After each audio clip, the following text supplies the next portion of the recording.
Om Shanti 16 August 2025 प्रातः मुरली बाबा कहउछंती मीठे बच्चे तुम मानक लक्ष्य हेउछि आश्चर्यजनक रंग बेरंगी दुनिया अर्थात स्वर्ग दुनियार मालिक हेबा। तेणु सर्वदा एही खुशी रे हर्षित होई रुह, झाउली जाओ नाही। तुम मानक लक्ष्य हेउछि आश्चर्यजनक रंग बेरंगी दुनिया अर्थात स्वर्ग दुनियार मालिक हेबा। तेणु सर्वदा एही खुशी रे हर्षित होई रुह, झाउली जाओ नाही। प्रश्न, भाग्यवान संतान मानक भितरे केउ उमंग उत्साह सर्वदा कायम रहिबो? भाग्यवान संतान मानक भितरे केउ उमंग उत्साह सर्वदा कायम रहिबो? उत्तर, आमको बेहद्र बाबा नुआ दुनियार राजकुमार राजकुमारी कराइबा पाई पाठ पढ़ाउछंती। तुमे एही उमंगरे रही समस्तंको बुझाई पारिबो जे लढ़ेई रे स्वर्ग निहित होई रहिछि। एही युद्ध परे स्वर्गर द्वार खोलिबो। एही खुशी रे रहिबाकु हेबो एवं अन्य मानकु मध्य खुशी खुशी रे बुझाइबाकु हेबो। गीत दुनिया रंग रंगेली बाबा। ओम शांति। एक कथा बाबा को किए कहिला जे दुनिया हेउछि रंग बेरंगी, एबे एहार अर्थ अन्य केही बुझी पारिबे नाही। बाबा बुझाउछंती एही दुनियार खेल हेउछि रंग रंगीला। कोनोसी भी सिनेमा आदि रे बहुत रंग बेरंगी सीन सिनेरी आदि रही थाए ना। एही विशाल दुनिया को केही यथार्थ भावे जानि नाहंती। तुम मानक मध्यरे भी पुरुषार्थर क्रम अनुसारे सारा विश्वर आदि मध्य अंतर ज्ञान रही। तुमे जानिछ स्वर्ग केते रंग बेरंगी सौंदर्य संपन्न अटे, जहाको केही हेले भी जानि नाहंती। काहार बुद्धि रे नाही, ताहा हेउछि वंडरफुल रंग बेरंगी दुनिया। गायन करा जाए जे विश्वर आश्चर्य एहाको केवल तुमे ही जानिछ। तुमे ही वंडर ऑफ वर्ल्ड निमंते निज निजर भाग्य अनुसार पुरुषार्थ करुछ। लक्ष्य उद्देश्य तो रही, ताहा हेउछि बड़ आश्चर्यजनक बहुत रंग बेरंगी दुनिया, जेउठी हीरा नीलार महल होई थाए। तुमे गोटिए सेकेंड रे वैकुंठ को चली जाउछ। सेठारे खेलुछ, रासबेलास आदि करुछ। वास्तव रे दुनिया विस्मय करना। एठारे हेउछि मायार राज्य। एहा मध्य केते विस्मयकर अटे। मनुष्य कौन कौन सब करुछंती दुनिया रे एकथा केही भी बुझु नाहंती जे आमे एही नाटक रे अभिनय करुछु। नाटक बोली जदि बुझी थांते तेबे नाटकर आदि मध्य अंतर ज्ञान मध्य रही थांता। माया बिल्कुल ही भुलाई देउछि, नाक धरी भुलाई देउछि। गोटिए क्षण बाबांक स्मृति रे रहिछंती, बहुत हर्षित रहिछंती। ओहो, आमे दुनियार विस्मय स्वर्गर मालिक हेउछु, पुणी भूली जाउथिबारु झाउली पडुछंती।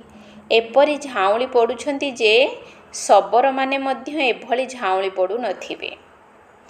टिकिए हेले भी बुझु नाहंती जे आमे स्वर्ग को जिबु। आमको अविनाशी बाबा पढ़ाउछंती, जेपरि एकदम सब पालटी जाउछंती। सही खुशी निशा रहु नाही। एबे विस्मयकर दुनिया स्थापन हेउछि, ताहार राजकुमार हेउछंती श्री कृष्ण। एकथा मध्य तुमे जानिछ। ज्ञान रे जेउ माने हुसियार अटंती, सेही माने श्रीकृष्ण जन्माष्टमी रे मध्य बुझाउथिबे। श्रीकृष्ण स्वर्गर राजकुमार थिले। सेही सत्ययुग पुणी कुआडे गला? सत्ययुगरु नेई सीढ़ी रे किपरि खसिले, सत्ययुगरु कलियुग किपरि हेला, पतनर कला किपरि हेला, एकथा तुम संतान मानक बुद्धि रे ही आसुछि। एही भली खुशी रे रही बुझाइबा दरकार। श्रीकृष्ण आसुछंती। श्रीकृष्णक राज्य पुनर्बार स्थापन हेउछि। एकथा सुनी भारतवासी मध्य खुशी हेबा उचित। किंतु भाग्यवान संतान मानकर ही एही उत्साह रहिबो। दुनियार लोके तो रत्न को मध्य पत्थर भाबी फोपाड़ी देबे। एहा तो अविनाशी ज्ञान रत्न ना। एही ज्ञान रत्नर सागर हेउछंती बाबा। ଏହି ରତ୍ନଗୁଡ଼ିକର ବହୁତ ମୂଲ୍ୟ ରହିଛି। ଏହି ଜ୍ଞାନ ରତ୍ନ ଧାରଣ କରିବାକୁ ହେବ। ଏବେ ତୁମେ ଜ୍ଞାନ ସାଗରଙ୍କ ଠାରୁ ସିଧାସଳଖ ଶୁଣୁଛ, ତେଣୁ ଆଉ କିଛି ଶୁଣିବାର ଆବଶ୍ୟକତା ହିଁ ନାହିଁ। ସତ୍ୟଯୁଗରେ ଏସବୁ ରହିବ ନାହିଁ। ନା ସେଠାରେ ଓକିଲାତି ନା ଡାକ୍ତରୀ ଆଦି ହେବାର ଅଛି। ସେଠାରେ ଏହି ଜ୍ଞାନ ହିଁ ନାହିଁ। ସେଠାରେ ତ ତୁମେ ପ୍ରାରବ୍ଧ ଭୋଗ କରିବ। ତେଣୁ ଜନ୍ମାଷ୍ଟମୀ ସମ୍ବନ୍ଧରେ ପିଲାମାନଙ୍କୁ ଭଲ ଭାବରେ ବୁଝାଇବା ଦରକାର। ଏ ବିଷୟରେ ଅନେକ ଥର ମୁରଲୀ ମଧ୍ୟ ଶୁଣାଯାଇଛି। ପିଲାମାନଙ୍କୁ ବିଚାର ସାଗର ମନ୍ଥନ କରିବା ଉଚିତ। ତେବେ ଯାଇ ପଏଣ୍ଟସ୍ ବାହାରିବ। ଭାଷଣ କରିବାକୁ ହେଲେ ସକାଳୁ ଉଠି ଲେଖି ପୁଣି ପଢ଼ିବା ଦରକାର। ଭୁଲି ଯାଇଥିବା ପଏଣ୍ଟସ୍କୁ ପୁଣି ଯୋଡ଼ିବା ଉଚିତ। ଏହାଦ୍ୱାରା ଧାରଣା ଭଲ ହେବ, ତଥାପି ଲେଖା ସଦୃଶ ସବୁକିଛି କହିପାରିବେ ନାହିଁ। କିଛି ନା କିଛି ପଏଣ୍ଟସ୍ ଭୁଲିଯିବେ। ତେଣୁ ବୁଝାଇବାକୁ ହେବ। ଶ୍ରୀକୃଷ୍ଣ କିଏ? ସେ ତ ସ୍ୱର୍ଗର ମାଲିକ ଥିଲେ। ଭାରତ ହିଁ ସ୍ୱର୍ଗ ଥିଲା। ସେହି ସ୍ୱର୍ଗର ମାଲିକ ଶ୍ରୀକୃଷ୍ଣ ଥିଲେ। ଆମେ ତୁମକୁ ସନ୍ଦେଶ ଶୁଣାଉଛୁ ଯେ ଶ୍ରୀକୃଷ୍ଣ ଆସୁଛନ୍ତି। ରାଜଯୋଗ ଭଗବାନ ହିଁ ଶିଖାଇଛନ୍ତି, ଏବେ ମଧ୍ୟ ଶିଖାଉଛନ୍ତି। ପବିତ୍ରତା ପାଇଁ ମଧ୍ୟ ପୁରୁଷାର୍ଥ କରାଉଛନ୍ତି। ଡବଲ ମୁକୁଟଧାରୀ ଦେବତା କରାଇବା ପାଇଁ। ଏସବୁ ପିଲାମାନଙ୍କ ସ୍ମୃତିରେ ଆସିବା ଦରକାର। ଯାହାଙ୍କର ଅଭ୍ୟାସ ଥିବ ସେ ଭଲ ଭାବରେ ବୁଝାଇ ପାରିବେ। ଶ୍ରୀକୃଷ୍ଣଙ୍କ ଚିତ୍ରରେ ମଧ୍ୟ ଲେଖା ବହୁତ ଫାଷ୍ଟ କ୍ଲାସ୍ ରହିଛି। ଏହି ଲଢ଼େଇ ପରେ ସ୍ୱର୍ଗର ଦ୍ୱାର ଖୋଲିବ। ଏହି ଲଢ଼େଇରେ ଯେପରି ସ୍ୱର୍ଗ ନିହିତ ହୋଇ ରହିଛି। ପିଲାମାନଙ୍କୁ ମଧ୍ୟ ବହୁତ ଖୁସିରେ ରହିବା ଦରକାର। ଜନ୍ମାଷ୍ଟମୀରେ ଲୋକମାନେ ନୂଆ ବସ୍ତ୍ର ଆଦି ପିନ୍ଧିଥାନ୍ତି। କିନ୍ତୁ ତୁମେ ଏବେ ଜାଣିଛ ଯେ ବର୍ତ୍ତମାନ ଆମେ ଏହି ପୁରୁଣା ଶରୀର ଛାଡ଼ି ନୂଆ କଞ୍ଚନ ଶରୀର ନେବୁ। କାଞ୍ଚନ କାୟା କୁହାଯାଏ, ଅର୍ଥାତ୍ ସୁନା ପରି କାୟା। ଆତ୍ମା ସଦୃଶ ଶରୀର ମଧ୍ୟ ପବିତ୍ର ହେବ। ବର୍ତ୍ତମାନ କାଞ୍ଚନ ହୋଇନାହିଁ, କ୍ରମାନୁସାରେ କାଞ୍ଚନ ହେଉଛନ୍ତି। ୟାଦ୍ର ଯାତ୍ରା ଦ୍ୱାରା ହିଁ କାଞ୍ଚନ ହେବେ। ବାବା ଜାଣିଛନ୍ତି, ବହୁତ ଅଛନ୍ତି ଯେଉଁମାନେ ବାବାଙ୍କୁ ମନେ ପକାଇବାର ଅକଲ ମଧ୍ୟ ନାହିଁ। ୟାଦ କରିବାର ମେହନତ କଲେ ହିଁ ବାଣୀ ଶକ୍ତିଶାଳୀ ହେବ। ଏବେ ସେହି ଶକ୍ତି କେଉଁଠି ଅଛି? ଯୋଗ ହିଁ ନାହିଁ। ଲକ୍ଷ୍ମୀ ନାରାୟଣ ହେବା ପାଇଁ ଚେହେରା ମଧ୍ୟ ଥିବା ଦରକାର ନା। ପାଠପଢ଼ା ମଧ୍ୟ ଆବଶ୍ୟକ। ଶ୍ରୀକୃଷ୍ଣ ଜନ୍ମାଷ୍ଟମୀ ସମ୍ବନ୍ଧରେ ବୁଝାଇବା ବହୁତ ସହଜ। ଶ୍ରୀକୃଷ୍ଣଙ୍କୁ ଶ୍ୟାମ ସୁନ୍ଦର କୁହାଯାଏ। ଶ୍ରୀକୃଷ୍ଣଙ୍କୁ, ନାରାୟଣଙ୍କୁ, ରାମଙ୍କୁ ମଧ୍ୟ କଳା କରିଦେଇଛନ୍ତି। ବାବା ନିଜେ କହୁଛନ୍ତି, ମୋର ସନ୍ତାନମାନେ ଯିଏକି ଜ୍ଞାନଚିତା ଦ୍ୱାରା ସ୍ୱର୍ଗର ମାଲିକ ହୋଇଥିଲେ, ପୁଣି କୁଆଡ଼େ ଚାଲିଗଲେ? କାମଚିତାରେ ଜଳି କ୍ରମାନ୍ୱୟରେ ତଳକୁ ଆସିଛନ୍ତି। ସୃଷ୍ଟି ମଧ୍ୟ ସତୋପ୍ରଧାନ, ପୁଣି ସତୋ ରଜଃ ତମଃ ହେଉଛି। ତେଣୁ ମନୁଷ୍ୟଙ୍କର ଅବସ୍ଥା ମଧ୍ୟ ଏହିପରି ହୋଇଥାଏ। କାମଚିତାରେ ବସି ସବୁ ଶ୍ୟାମଳ ଅର୍ଥାତ୍ କଳା ହୋଇଯାଇଛନ୍ତି। ଏବେ ମୁଁ ସୁନ୍ଦର କରିବାକୁ ଆସିଛି। ଆତ୍ମାକୁ ସୁନ୍ଦର କରାଯାଏ। ବାବା ପ୍ରତ୍ୟେକଙ୍କର ଚଳଣିରୁ ବୁଝି ଯାଉଛନ୍ତି। ମନସା ବାଚା କର୍ମଣା କିପରି ଚାଲୁଛନ୍ତି, କିପରି କର୍ମ କରୁଛନ୍ତି, ସେଥିରୁ ସବୁକିଛି ଜଣାପଡ଼ିଯାଉଛି। ପିଲାମାନଙ୍କ ଚଳଣି ତ ବହୁତ ସୁନ୍ଦର ହେବା ଦରକାର। ମୁଖରୁ ସର୍ବଦା ଜ୍ଞାନରତ୍ନ ବାହାରିବା ଉଚିତ। ଶ୍ରୀକୃଷ୍ଣ ଜୟନ୍ତୀ ସମ୍ବନ୍ଧରେ ବୁଝାଇବା ବହୁତ ଭଲ। ଶ୍ୟାମ ଏବଂ ସୁନ୍ଦର ବିଷୟବସ୍ତୁ ରହିବା ଦରକାର। ଶ୍ରୀକୃଷ୍ଣଙ୍କ ସଦୃଶ ନାରାୟଣଙ୍କୁ ବି କଳା କରିଛନ୍ତି, ତେଣୁ ରାଧାଙ୍କୁ ବି କଳା କାହିଁକି କରୁଛନ୍ତି? କଳା ପଥରର ଶିବଲିଙ୍ଗ ମଧ୍ୟ ରଖୁଛନ୍ତି। ବାସ୍ତବରେ ସେ କ'ଣ ହୋଇଥାନ୍ତି କି? ଶିବ ବାବା ହେଉଛନ୍ତି କିଏ ଆଉ ତାଙ୍କୁ କିଭଳି ରୂପ ଦେଇ ନିର୍ମାଣ କରୁଛନ୍ତି, ଏହି କଥାକୁ ତୁମେ ହିଁ ଜାଣିଛ। କଳା କାହିଁକି କରୁଛନ୍ତି? ତୁମେ ଏହି ବିଷୟରେ ବୁଝାଇ ପାରିବ। ଏବେ ଦେଖିବା ପିଲାମାନେ କ'ଣ ସେବା କରୁଛନ୍ତି। ବାବା ତ କହୁଛନ୍ତି ଏହି ଜ୍ଞାନ ସମସ୍ତ ଧର୍ମାବଲମ୍ବୀମାନଙ୍କ ପାଇଁ।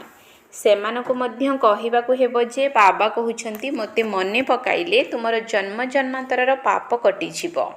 ପବିତ୍ର ହେବାକୁ ପଡ଼ିବ। କାହାକୁ ବି ତୁମେ ରାକ୍ଷୀ ବାନ୍ଧି ପାରିବ। ୟୁରୋପବାସୀଙ୍କୁ ମଧ୍ୟ ରାକ୍ଷୀ ବାନ୍ଧି ପାରିବ। ଯେ କେହି ହୁଅନ୍ତୁ, ତାଙ୍କୁ କହିବାକୁ ହେବ ଭଗବାନ ଉବାଚ। ନିଶ୍ଚୟ କୌଣସି ଶରୀର ଦ୍ୱାରା ତ କହିବେ ନା।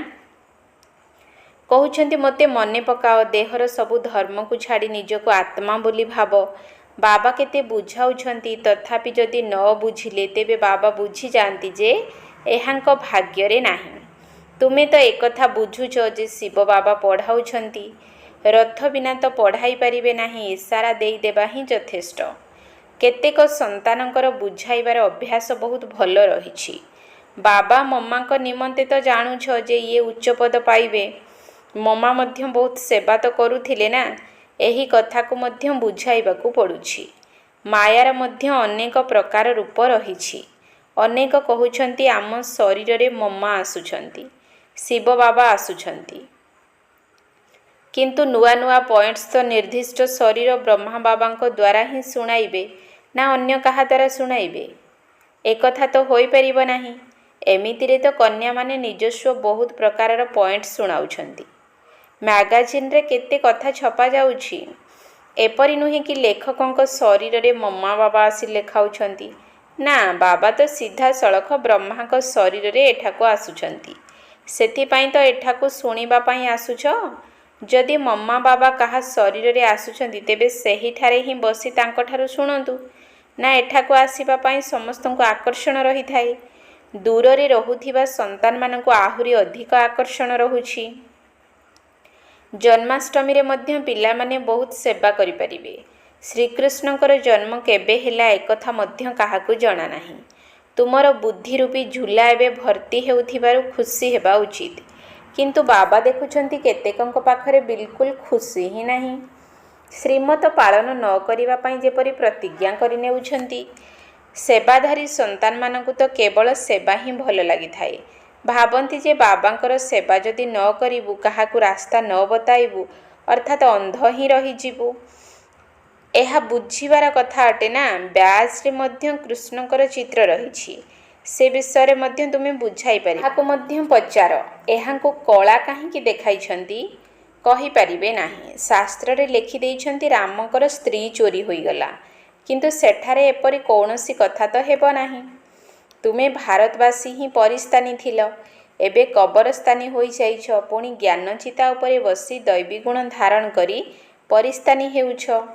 पिला मानकु तो सेवा करिबाकू हेबो, समस्तंकु संदेश देबाकू हेबो, एथिपाई बहुत बुद्धि दरकार, एतिकी निशा थिबा दरकार। आमको भगवान पढ़ाउछंती, भगवान को साथी रे रहुछु, भगवान को संतान होइछ तो ता सहित पाठ मध्य पढ़ुछु। बोर्डिंग रे रहिले आ बाहर संगर प्रभाव पड़िबो नाही। ये मध्य हेउछि स्कूल ना। साधारणतः ख्रिस्टियान मानक पाखरे आचार व्यवहार रही थाए, किंतु एबे तो बिल्कुल नाही। तम प्रधान पतित होई जाइछंती। देवता मानक आगरे जाई मुंड नुआई थांती, तांकर केते महिमा रहिछि। सत्य जुगरे समस्तंकर देवी चरित्र थिला, एबे आसुरी चरित्र होई जाइछि। एहीपरि भावे तुमे भाषण कले शुणी बहुत खुशी होई जिबे। छोट मुह बड़ कथा, एकथा श्रीकृष्ण को पाई कहि थांती। ते एबे तुमे केते बड़ कथा शुणुछ। एते बड़ हेबा पाई तुमे काहाकू हेले भी राखी बांधी परिबो। बाबांकर एही संदेश तो समस्तंकु देबाकू हेबो। एही लढ़े ही स्वर्गर द्वार खोली थाए। एबे पतितरु पावन हेबाकू पड़िबो। बाबांकू याद करिबाकू हेबो। देहधारींकू मने पकाइबा उचित नुही। एकमात्र बाबा ही समस्तंकर सद्गति करुछंती। एहा ही हेउछि कलिजुगी दुनिया। तुम पिला मानक बुद्धि रे मध्य पुरुषार्थर क्रम अनुसारे धारणा हेउछि। स्कूल रे मध्य वृत्ति नेबा पाई बहुत मेहनत करि थांती। एठारे मध्य केते बड़ वृत्ति मिलुछि। सेवा बहुत रहिछि। माता माने मध्य बहुत सेवा करि परिबे। चित्र मध्य निज पाखरे समस्ते रख। श्रीकृष्ण, रामचंद्र, नारायण, शिवंकर मध्य कला चित्र धरि बुझ। देवता मानकु काहींकि कला करिछंती। श्याम सुंदर श्रीनाथ द्वार को जाओ, सेठारे बिल्कुल कला चित्र रहिछि। तेणु एहीपरि चित्र सब एकत्र करिबा दरकार। निजर चित्र मध्य देखाइबा दरकार। श्याम सुंदरंकर अर्थ बुझाई कुह जे तुमे मध्य एबे राखी बांधी काम चितार ओल्हाई आसी ज्ञान चिता उपरे बसिले गोरा होई जिवो। एठारे मध्य तुमे सेवा करि परिबो। एमानंकु काहींकि कला करा जाइछि, एहा उपरे भल भाबरे भाषण करि परिबो। ଶିବଲିଙ୍ଗକୁ ମଧ୍ୟ କାହିଁକି କଳା କରିଦେଇଛନ୍ତି? ସୁନ୍ଦର ଏବଂ ଶ୍ୟାମ କାହିଁକି କହୁଛନ୍ତି? ଆମେ ବୁଝାଇବୁ। ଏଥିରେ କେହି ନାରାଜ ହେବେ ନାହିଁ। ସେବା ତ ବହୁତ ସହଜ। ବାବା ତ ବୁଝାଇ ଚାଲିଛନ୍ତି। ପିଲାମାନେ ଭଲ ଗୁଣ ଧାରଣ କରି କୁଳର ନାମ ପ୍ରସିଦ୍ଧ କର। ତୁମେ ଜାଣିଛ, ଏବେ ଆମେ ହେଉଛୁ ଉଚ୍ଚରୁ ଉଚ୍ଚ ବ୍ରାହ୍ମଣ କୁଳର। ପୁଣି ରାକ୍ଷୀ ବନ୍ଧନର ଅର୍ଥ ତୁମେ କାହାକୁ ହେଲେ ବି ବୁଝାଇ ପାରିବ। ବେଶ୍ୟାମାନଙ୍କୁ ମଧ୍ୟ ବୁଝାଇ ରାକ୍ଷୀ ବାନ୍ଧି ପାରିବ। ଚିତ୍ର ମଧ୍ୟ ସାଥିରେ ରହିବା ଉଚିତ। ବାବା କହୁଛନ୍ତି ମାମେକମ୍ ୟାଦ କର। ଏହି ନିର୍ଦ୍ଦେଶ ମାନିବା ଦ୍ୱାରା ତୁମେ ଗୋରା ହୋଇଯିବ। ବହୁତ ଯୁକ୍ତି ସବୁ ରହିଛି। କେହି ମଧ୍ୟ ବିରକ୍ତ ହେବେ ନାହିଁ। ବାବାଙ୍କ ବ୍ୟତୀତ କୌଣସି ମନୁଷ୍ୟ କାହାର ସଦ୍ଗତି କରିପାରିବେ ନାହିଁ। ରାକ୍ଷୀ ବନ୍ଧନର ଦିନ ନ ହୋଇଥିଲେ ମଧ୍ୟ କୌଣସି ଦିନ ବି ରାକ୍ଷୀ ବାନ୍ଧି ପାରିବ। ଏହାର ଅର୍ଥ ତ ବୁଝିବା ଦରକାର। ଯେବେ ଚାହିଁବ ସେବେ ରାକ୍ଷୀ ବାନ୍ଧି ପାରିବ। ଏହା ହିଁ ତୁମର ଧନ୍ଦା। କୁହ ବାବାଙ୍କ ପାଖରେ ପ୍ରତିଜ୍ଞା କର। ବାବା କହୁଛନ୍ତି ମୋତେ ମନେ ପକାଇଲେ ପବିତ୍ର ହୋଇଯିବ। ମସଜିଦକୁ ଯାଇ ମଧ୍ୟ ତୁମେ ବୁଝାଇ ପାରିବ ଆମେ ରାକ୍ଷୀ ବାନ୍ଧିବା ପାଇଁ ଆସିଛୁ। ଏହି କଥା ବୁଝିବାର ହକ୍ ତୁମର ମଧ୍ୟ ରହିଛି। ବାବା କହୁଛନ୍ତି ମୋତେ ମନେ ପକାଇଲେ ତ ପାପ କଟିଯିବ, ପବିତ୍ର ହୋଇ ପବିତ୍ର ଦୁନିଆର ମାଲିକ ହୋଇଯିବ। ଏହା ପତିତ ଦୁନିଆ ନା। ସତ୍ୟଯୁଗ ଥିଲା ନିଶ୍ଚୟ, ଏବେ କଳିଯୁଗ ହୋଇଯାଇଛି। ତୁମେ କ'ଣ ସତ୍ୟଯୁଗରେ ଭଗବାନଙ୍କ ପାଖକୁ ଯିବ ନାହିଁ? ଏହିପରି ଶୁଣାଇଲେ ତୁରନ୍ତ ଆସି ପାଦ ତଳେ ପଡ଼ିଯିବେ। ଆଚ୍ଛା, ମିଠା ମିଠା ଶିଖିଲ ଦେ ସନ୍ତାନମାନଙ୍କ ପ୍ରତି ମାତା ପିତା ବାପ ଦାଦାଙ୍କର ମଧୁର ସ୍ନେହ ସମ୍ପନ୍ନ ଶୁଭେଚ୍ଛା ଏବଂ ସୁପ୍ରଭାତ। ଆତ୍ମିକ ପିତାଙ୍କର ଆତ୍ମିକ ସନ୍ତାନମାନଙ୍କୁ ନମସ୍ତେ। ଆତ୍ମିକ ସନ୍ତାନମାନଙ୍କର ଆତ୍ମିକ ବାପ ଦାଦାଙ୍କୁ ନମସ୍ତେ ନମସ୍ତେ ନମସ୍ତେ। ସୁପ୍ରଭାତ। ଧାରଣା ପାଇଁ ମୁଖ୍ୟ ସାର। 1 ନମ୍ବର ପଏଣ୍ଟ। ଜ୍ଞାନ ରତ୍ନର ସାଗରଙ୍କ ଠାରୁ ଯେଉଁ ଅବିନାଶୀ ଜ୍ଞାନରତ୍ନ ପ୍ରାପ୍ତ ହେଉଛି ତାର ମୂଲ୍ୟ ରଖିବାକୁ ହେବ। ବିଚାର ସାଗର ମନ୍ଥନ କରି ନିଜ ଭିତରେ ଜ୍ଞାନରତ୍ନକୁ ଧାରଣ କରିବାକୁ ହେବ। ମୁଖରୁ ସର୍ବଦା ରତ୍ନ ବାହାର କରିବାକୁ ହେବ। ଜ୍ଞାନରତ୍ନର ସାଗରଙ୍କ ଠାରୁ ଯେଉଁ ଅବିନାଶୀ ଜ୍ଞାନରତ୍ନ ପ୍ରାପ୍ତ ହେଉଛି ତାର ମୂଲ୍ୟ ରଖିବାକୁ ହେବ। ବିଚାର ସାଗର ମନ୍ଥନ କରି ନିଜ ଭିତରେ ଜ୍ଞାନରତ୍ନକୁ ଧାରଣ କରିବାକୁ ହେବ। ମୁଖରୁ ସର୍ବଦା ରତ୍ନ ବାହାର କରିବାକୁ ହେବ। 2 ନମ୍ବର ପଏଣ୍ଟ। ଯୋଗର ଯାତ୍ରାରେ ରହି ବାଣୀକୁ ଶକ୍ତିଶାଳୀ କରିବାକୁ ହେବ। ଯୋଗ ଦ୍ୱାରା ହିଁ ଆତ୍ମା ସୁବର୍ଣ୍ଣ ତୁଲ୍ୟ ହୋଇପାରିବ। ସେଥିପାଇଁ ଯୋଗ କରିବାର ବିଧି ଶିଖିବାକୁ ହେବ। ଯୋଗର ଯାତ୍ରାରେ ରହି ବାଣୀକୁ ଶକ୍ତିଶାଳୀ କରିବାକୁ ହେବ। ଯୋଗ ଦ୍ୱାରା ହିଁ ଆତ୍ମା ସୁବର୍ଣ୍ଣ ତୁଲ୍ୟ ହୋଇପାରିବ। ସେଥିପାଇଁ ଯୋଗ କରିବାର ବିଧି ଶିଖିବାକୁ ହେବ। ବରଦାନ। ମୋର ପଣିଆର ସୂକ୍ଷ୍ମ ସ୍ୱରୂପର ମଧ୍ୟ ତ୍ୟାଗ କରି ସଦା ନିର୍ଭୟ ଚିନ୍ତାମୁକ୍ତ ସମ୍ରାଟ ହୁଅ। ମୋର ପଣିଆର ସୂକ୍ଷ୍ମ ସ୍ୱରୂପର ମଧ୍ୟ ତ୍ୟାଗ କରି ସଦା ନିର୍ଭୟ ଚିନ୍ତାମୁକ୍ତ ସମ୍ରାଟ ହୁଅ। ଆଜିକାଲିର ଦୁନିଆରେ ଧନ ଅଛି ତ ଭୟ ମଧ୍ୟ ଅଛି। ଯାହା ପାଖରେ ଯେତେ ଧନ ଅଛି ସେ ସେତିକି ଭୟଭୀତ ଅବସ୍ଥାରେ ରହି ଖାଉଛନ୍ତି, ଶୋଉଛନ୍ତି ଏବଂ ଭୟରେ ହିଁ ସବୁକିଛି କରୁଛନ୍ତି। ଯେଉଁଠି ମୋର ପଣିଆ ରହିଛି ସେଠାରେ ଭୟ ନିଶ୍ଚିତ ରହିବ। ଯଦି କୌଣସି ସୁନାର ହରିଣ ମଧ୍ୟ ଯଦି ମୋର ହେଲା ତେବେ ଭୟ ନିଶ୍ଚିତ ରହିବ। କିନ୍ତୁ ଯଦି କେବଳ ଏକମାତ୍ର ଶିବ ବାବା ମୋର ଅଟନ୍ତି ତେବେ ନିର୍ଭୟ ହୋଇଯିବ। ତେଣୁ ସୂକ୍ଷ୍ମ ରୂପରେ ମଧ୍ୟ ମୋରକୁ ଚେକ୍ କରି ତାକୁ ତ୍ୟାଗ କର। ତାହା ହେଲେ ନିର୍ଭୟ ତଥା ଚିନ୍ତାମୁକ୍ତ ସମ୍ରାଟ ହେବାର ବରଦାନ ମିଳିଯିବ। ସ୍ଲୋଗାନ। ଯଦି ଅନ୍ୟମାନଙ୍କର ବିଚାରକୁ ସମ୍ମାନ ଦେବ ତେବେ ତୁମକୁ ସ୍ୱତଃ ହିଁ ସମ୍ମାନ ପ୍ରାପ୍ତ ହେବ। ଯଦି ଅନ୍ୟମାନଙ୍କର ବିଚାରକୁ ସମ୍ମାନ ଦେବ ତେବେ ତୁମକୁ ସ୍ୱତଃ ହିଁ ସମ୍ମାନ ପ୍ରାପ୍ତ ହେବ।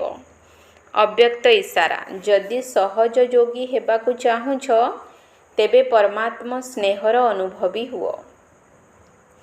ଯଦି ସହଜ ଯୋଗୀ ହେବାକୁ ଚାହୁଁଛ ତେବେ ପରମାତ୍ମା ସ୍ନେହର ଅନୁଭବୀ ହୁଅ। ଗୋଟିଏ ପଟେ ବେହଦ୍ର ବୈରାଗୀ ରୁହ, ଅନ୍ୟପଟେ ବ୍ରହ୍ମା ବାବାଙ୍କ ଭଳି ବାବାଙ୍କ ସ୍ନେହରେ ସର୍ବଦା ବୁଡ଼ି ରୁହ। ଗୋଟିଏ ସେକେଣ୍ଡ ପାଇଁ ଏବଂ ଗୋଟିଏ ସଂକଳ୍ପରେ ମଧ୍ୟ ଏହି ଲଭ୍ଲିନ୍ ଅବସ୍ଥାରୁ ତଳକୁ ଆସ ନାହିଁ। ତେବେ ଏହିଭଳି ଲଭ୍ଲିନ୍ ରହୁଥିବା ପିଲାମାନଙ୍କର ସଂଗଠନ ହିଁ ବାବାଙ୍କୁ ପ୍ରତ୍ୟକ୍ଷ କରିବ। ତେଣୁ ତୁମେ ନିମିତ୍ତ ହୋଇଥିବା ଆତ୍ମାମାନେ ନିଜର ପବିତ୍ର ପ୍ରେମ ଏବଂ ନିଜର ପ୍ରାପ୍ତିଗୁଡ଼ିକ ଦ୍ୱାରା ସମସ୍ତଙ୍କୁ ଶ୍ରେଷ୍ଠ ପାଳନା ଦିଅ ଏବଂ ଯୋଗ୍ୟ କର ଅର୍ଥାତ୍ ଯୋଗୀ କରିଦିଅ। ଓମ୍ ଶାନ୍ତି।